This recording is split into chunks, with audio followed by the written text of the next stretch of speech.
What's up everybody, this is Tostemac and welcome to another autism vlog. A few days ago I've been chatting with someone by the name of Miss Hannah, and she has a Facebook page of her own. I'll put the name of it right here. And she has an interest in autism as well, but doesn't know whether or not she herself has autism. She's currently getting some tests done and hopefully getting the results later. And one of the questions that she asked me was, if I do have autism, should I tell other people about it? And that question had me thinking a lot about the topic I want to talk to you guys about today. How do you talk about autism? As a lot of you may know, autism is a very sensitive subject to go over. I mean, heck, every time you see a viral video about a kid with autism being mistreated on either school campus or the real world, it causes an online rage or a rant or whatever you guys call it. And whenever you hear someone talk badly about autism, while clearly they know nothing about what autism is, you bet your behind a lot of parents are going to call them out on it. Not only that, not everyone has the same viewpoint on autism. While some people, like me, see it as a great gift, other people may see it as something that's holding them back or some big burden they have to carry. So with all this in mind, how do you talk about autism? Well, before you talk about autism with anybody, you need to ask yourself this: what does autism mean to you? And I'm not talking about the scientific definition of what autism is or how it affects the brain and whatnot. I'm talking about how autism affects your life, whether you yourself have autism or someone you know has autism. How does it affect your viewpoint in life? How does it affect some of the things that you do with either yourself or with other people? Is it something that you're happy about? Something that you're really glad that you had? Or maybe it's something that you notice that there's something wrong with you, but you can't put your finger on it. It's very important to know what autism is and what autism means to you, not only so that you don't sound like an ignorant buffoon who has no idea what he's talking about, but also deciding whether or not you feel comfortable talking about autism. As I said before, not everyone has the same viewpoint on it. I mean, me myself, I'm proud of my autism, and I'm more than happy to talk about it with other people, hence the reason for these vlogs. But some other people may not focus on so much. I mean, my younger brother Thomas has autism as well, but you don't really hear him talking much about it. Not because he's ashamed of it or hates it or whatnot, he just doesn't really focus on it as much as I do. Hence the reason you don't see him in these autism vlogs. Oh good, he didn't hear that. So let's say you are comfortable talking about autism and want to talk to other people about it. Who do you tell? Friends? Families? Classmates? Co-workers? Ultimately, that's entirely up to you.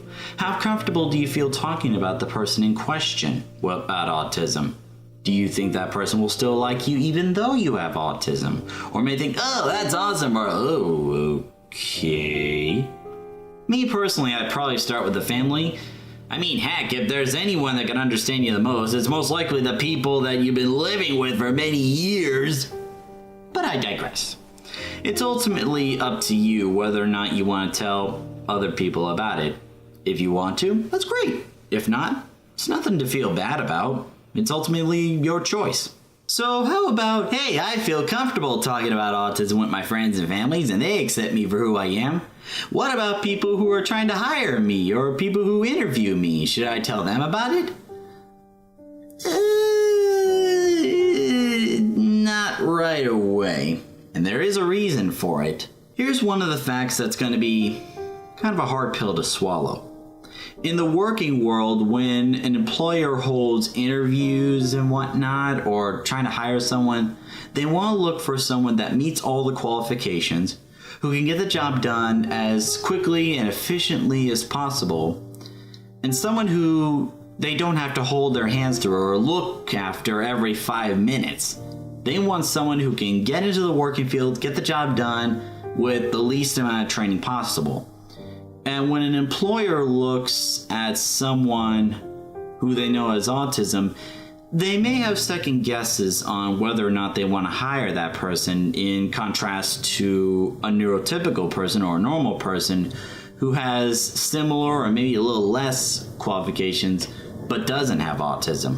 Ultimately, during an interview, you need to let the employer know who you are and what capabilities you have to offer to the table, not what you're born with. Because ultimately, you're trying to get the employer to give you a job. What does this mean? Do you completely leave the autism stuff out of the interview and out of your resume and whatnot?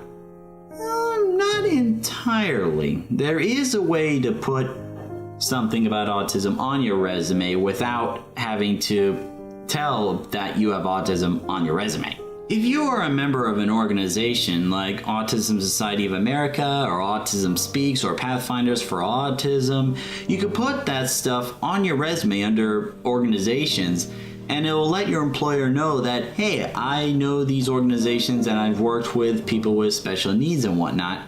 That way it lets them know that you have some affiliations with people with special needs or autism, but at the same time it's not telling them, hey, I have autism. But in the end, whether you talk about autism with friends or families, or trying to put some organization on a resume to let an employer know something, or maybe give a little hint and whatnot, at the end of the day, it's all down to you. What does autism mean to you? Do you feel comfortable about it, or do you not?